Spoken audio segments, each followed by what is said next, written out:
ಯಾರಾರ ಮನೆಗೆ ನೆಂಟರು ಬಂದಾಗ ಈ ಕತ್ಲೆ ಆಗೋಯ್ತು, ಮಟನ್ ಚಿಕನ್ ಸಿಗಲಿಲ್ಲ, ಏನಪ್ಪ ಮಾಡಬೇಕು ಅನ್ನೋವಾಗ ಬರೀ ಮೊಟ್ಟೆ ಬೇಯಿಸ್ತಿರಲ್ಲ, ಅದು ಚೆನ್ನಾಗಿರಲ್ಲ. ಈ ಥರ ಮಾಡಿಕೊಡಿ, ಖಾರವಾಗಿ ಚೆನ್ನಾಗಿರುತ್ತೆ, ನಂಚ್ಕೊಂಡು ತಿಂತಾರೆ. ಮೊಟ್ಟೆ ಬೇಯಕ್ಕಿಟ್ಟಿದ್ದೀನಿ. ನೀವು ಮೊಟ್ಟೆ ಬೇಯ್ಬೇಕಾದ್ರೆ ಸ್ವಲ್ಪ ಮನೇಲಿ ಈರುಳ್ಳಿ ಕಟ್ ಮಾಡಿ ಸಿಪ್ಪೆ ಹಾಕಬೇಕು, ಕಲರ್ ಬರ್ತದೆ, ನಾಟಿ ಮೊಟ್ಟೆ ಥರ ಬರುತ್ತೆ, ಮತ್ತು ಒಡೆಯಲ್ಲ. ಸ್ವಲ್ಪ ಕಲ್ಲುಪ್ಪು ಹಾಕ್ಕೊಬೇಕು. ಇದೆರಡು ಈರುಳ್ಳಿ, ಸಿಪ್ಪೆ, ಕಲ್ಲುಪ್ಪು ಎರಡೂ ಹಾಕಿದ್ರೆ ಮೊಟ್ಟೆ ಒಡೆಯಲ್ಲ ಮತ್ತು ಕಲರ್ ಬರ್ತದೆ, ಟೇಸ್ಟು ಚೆನ್ನಾಗಿರ್ತದೆ.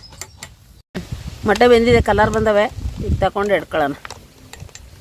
ಮೊಟ್ಟೆನ ಬೇಯಿಸ್ಬಿಟ್ಟು ಈ ಥರ ಸಿಪ್ಪೆ ತೆಗೆದ್ಬಿಟ್ಟು ಈ ಥರ ಕುಯ್ಕೋಬೇಕು. ಹಿಂಗೆ ಉಪ್ಪು ಖಾರ ಹಿಡಿಬೇಕಂದ್ರೆ ಸ್ವಲ್ಪ ಹಿಂಗೆ ಒಂದೊಂದು ಚೂಪ್ ಚಾಕಲ್ಲಿ ಹಿಂಗೆ ಕುಯ್ಕೊಂಡ್ರೆ ಸಾಕು. ಸ್ವಲ್ಪ ಎಣ್ಣೆ ಹಾಕೋತಾ ಇದ್ದೀನಿ.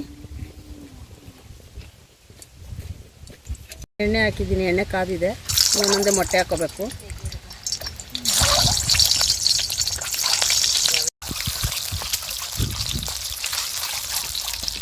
ಎಣ್ಣೆ ಸ್ವಲ್ಪ ಹಿಂಗೆ ಮಾಡ್ಕೊಳ್ಳಿ, ಹಿಂಗೆ ಹಿಡ್ಕೊಂಡು ಹಿಂಗೆ ಬ್ರೌನ್ ಕಲರ್ ಬರಲಿ, ಎಣ್ಣೆ ಸ್ವಲ್ಪ ಬೇಯಲಿ. ಹಿಂಗೆ ಮೊಟ್ಟೆ ಮಾಡಿಕೊಂಡು ಒಂದು ಚಿಟಕಿ ಅರಿಶಿನ ಉದುರಿಸ್ಕೊತಾ ಇದ್ದೀನಿ, ಒಂದು ಚಿಟಕಿ ಖಾರದ ಪುಡಿ ಉದುರಿಸ್ಕೊತಾ ಇದ್ದೀನಿ, ಒಂದು ಚಿಟಕಿ ಉಪ್ಪಿನ ಪುಡಿ ಉದುರಿಸ್ಕೊತಾ ಇದ್ದೀನಿ.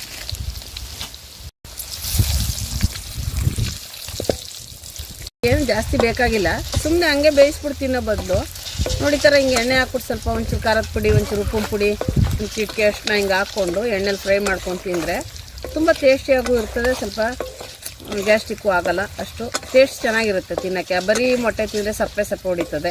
ಪುಡಿ ಹಿಂಗೆ ಮಾಡ್ಕೊಳ್ಳಿ, ಹಿಂಗೆ ರಸಮ್ಗೆ, ಸೊಪ್ಪು ಸಾರಿಗೆ ಎಲ್ಕ ಚೆನ್ನಾಗಿರುತ್ತೆ. ಮೆಣಸಿನ ಪುಡಿ ಉದುರಿಸ್ಕೊತಾ ಇದ್ದೀನಿ ಹಿಂಗೆ ಟೇಸ್ಟ್ಗೆ. ರೆಡಿ ಇದೆ, ಇವಾಗ ಬೆಂದಿದೆ ಎಲ್ಲ ಚೆನ್ನಾಗಿ, ಎಣ್ಣೆ ಫ್ರೈ ಆಗಿದೆ, ರೆಡಿ ಇದೆ, ತೆಗೆದ್ಬಿಡೋಣ. ಮೊಟ್ಟೆ ಬೇಯಿಸಿ ಎಡ್ಕೊಂಡು ಸ್ವಲ್ಪ ಸಿಂಪಲ್ಲಾಗೆ ಒಂದು ಚಿಟಕಿ ಅರಿಶಿನ ಪುಡಿ, ಖಾರದ ಪುಡಿ, ಉಪ್ಪಿನ ಪುಡಿ ಎಲ್ಲ ಹಾಕಿ ರೋಸ್ಟ್ ಮಾಡಿದ್ದೀನಿ. ಸೊಪ್ಪು ಸಾರಿಗೆ, ರಸಮ್ಗೆ ಸೂಪರಾಗಿರುತ್ತೆ. ಯಾರಾರ ಮನೇಲಿ ನೆಂಟರು ಬರ್ತಾರೆ, ಬರೀ ಮೊಟ್ಟೆ ಬೇಯಿಸ್ಕೊಡೋದಕ್ಕಿಂತ ಈ ಥರ ಮಾಡಿಕೊಡಿ, ತುಂಬ ಚೆನ್ನಾಗಿರುತ್ತೆ, ಟೇಸ್ಟು ಚೆನ್ನಾಗಿ ಬಂದಿದೆ.